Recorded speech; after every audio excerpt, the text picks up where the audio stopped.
Jessica watched as the army of thorns disappeared before her eyes, and the courtyard faded into a stark steel room, void of everything except one man.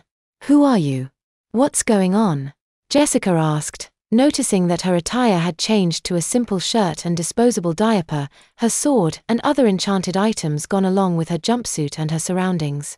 "I am Ernesto Hess, and you have passed your trial," the man said with a smile. "Trial? What are you talking about?" Jessica asked, still disoriented by what was happening. At the beginning of their careers, all heroes are subjected to a trial to test their resolve and dedication to being a hero, as well as their ability to function as a cohesive unit with other heroes. "You, Diapered dandy, have passed your trial and are now a full-fledged hero of Paragon City," Ernesto explained to Jessica. "So everything that I've been through was a lie? My friends, Hannah's death, everything, you willingly put me through all of that for my supposed benefit?" Jessica shouted angrily. "Calm down, Ms.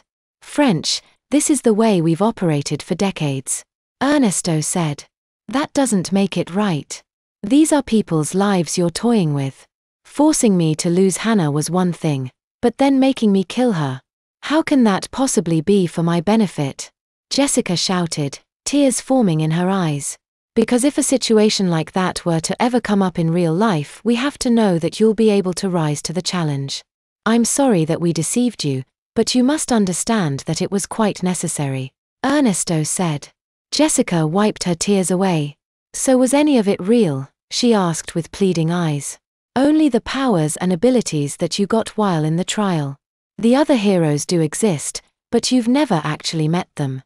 I'm sorry, if it's any consolation, you won't remember any of this soon," he said. "What do you mean?" Jessica asked. "Sister Psyche, if you please," Ernesto said.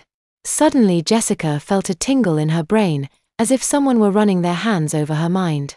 Thoughts of Hannah and the others faded from her mind. She fought desperately to retain the memories, but they slipped away from her like sand through an hourglass.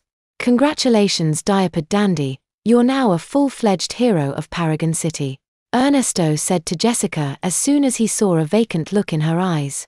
"Thank you, Mr. Jessica said joyfully as she went to Ernesto and shook his hand happily. "You're very welcome. My name is Ernesto Hess. I'm in charge of new hero relations. Allow me to give you these to commemorate this event," he said as he fished 2 tickets from his pocket. "What are these?" Jessica asked excitedly. "One of these coupons will provide you with a free session at the Icon Tailor. They'll outfit you with a costume that will help you establish your own identity in the city. The other will allow you to visit the R&D labs at Cray Technologies. Using groundbreaking technology, they can modify your genes to provide you with a travel power," Ernesto said. "Travel power?" she asked. "Flight, teleporting, super speed, or leaping are the travel powers that you can choose from.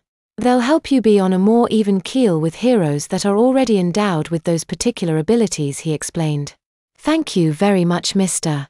Hess. I won't let you down," Jessica said cheerfully as she left the room.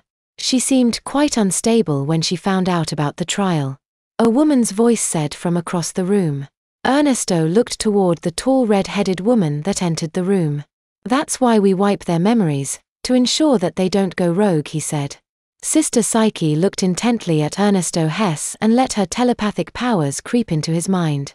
"Careful, Psyche," Ernesto said as he held up a remote control and let his thumb hover above the button on it. "I wouldn't want to have to blow that pretty head of yours up," he said with a smile. "Yes, sir," Sister Psyche said with a bow as she retracted her telepathic wanderings and left the room.